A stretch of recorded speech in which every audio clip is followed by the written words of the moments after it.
Hi everyone, this is Eileen from Just Kettlebells coming out with you with my first tip for the beginner class. It's a follow-up of a swing is not squat, entitled A Swing is Also Not a Back Bend.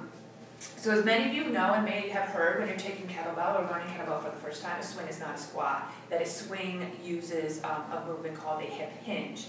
So whereas in a squat, your knees and your hips bend approximately the same amount, with a hip hinge, you chop at the hips, you fold, you push your butt backward, and this is a hinge. And in a hinge position, you want your shoulders above your hips and above your knees.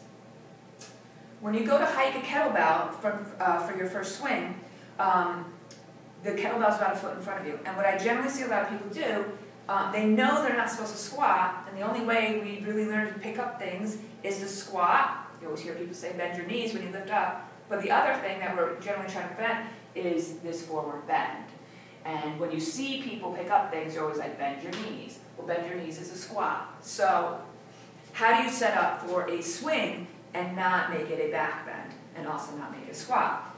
Well, what I recommend generally is always to start to set up for a swing, not by reaching for the bell, but by to set up as if the bell were beneath your feet, as if you're going to do a deadlift.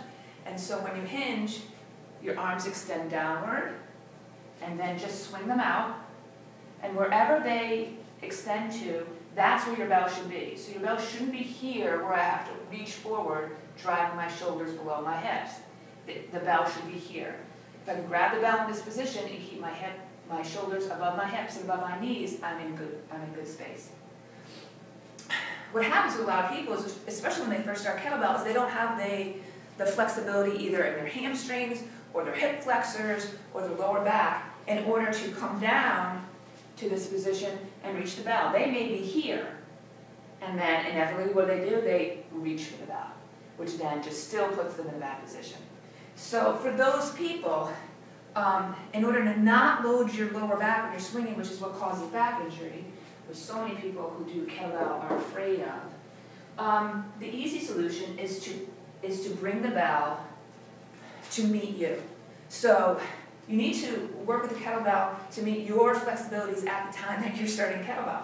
In time of kettlebell practice and other movement exercises, you will get the flexibility, regain that mobility to come down to the bell. But in the meantime, don't reinforce bad movement. We don't want to reinforce this bad movement pattern.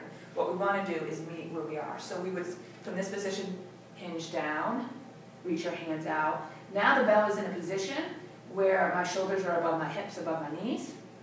I can grab it, and from here I can do a proper swing with a hinge, and then just keep swinging from there. You're not going to hit the block, but when you come back down, you would safely place it back on the block, and then you would have done a safe swing set.